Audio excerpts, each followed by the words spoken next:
So the purpose of the next sort of few minutes is just to give some background information on driving or your driving licence and pulmonary hypertension. We became aware at the PHA early in 2019 that it had become what's known as a notifiable condition. So it doesn't mean you can't drive if you've got a diagnosis of PH. It just means that you have to notify the Department of Vehicle Licensing in Swansea. Pulmonary hypertension is a notifiable condition. It's not by choice. You have to notify the DVLA. So that's the first thing. The second thing is, don't panic. You will not lose your license in this notification period. And it's extremely unlikely. And we've had this from the DVLA. We've had meetings with them that well over 95% of people will be able to continue to drive safely. And we understand the importance of driving, one, for independence, for work, for visiting family, etc. So we're really keen, that you don't get over anxious and concerned about this.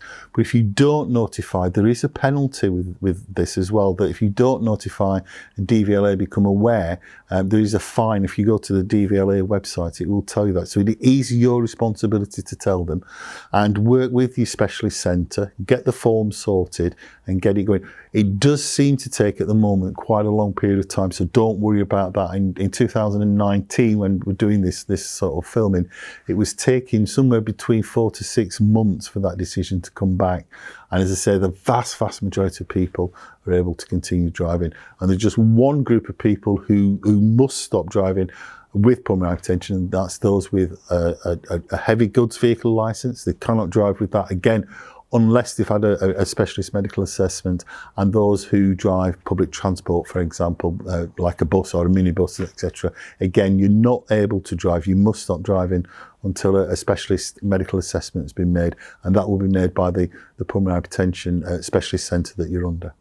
I think it's important to say as well that if for any reason you feel unsafe to drive because of your health, etc., don't drive. Ask and ask for, firstly, see your GP if it's something fairly acute, but certainly don't drive until, if it's something you think is related to your pulmonary hypertension, ring your pulmonary hypertension centre up, or wait until you've had your next clinic appointment.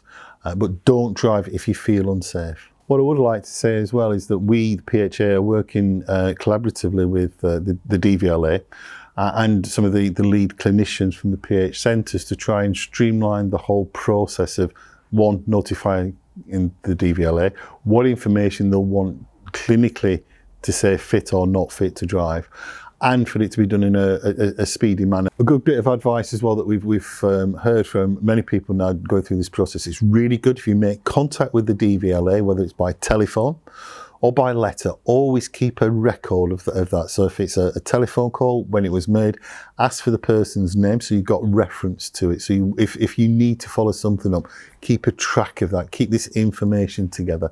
It's really helpful, and it's really helpful for the DVLA, and it would expedite, it would make things a lot quicker as well. And if you've had conversations with your specialist centres, keep a record of that under, maybe in a folder or something like that with the licence or DVLA, and keep it together until it's all complete. We're here to help, PHA is here to help, but we cannot deal with individual cases of licensing, etc.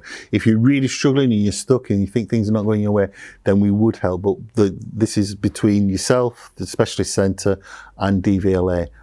Any information that you do need, I'm fairly confident that 99.9% of it is available on our website.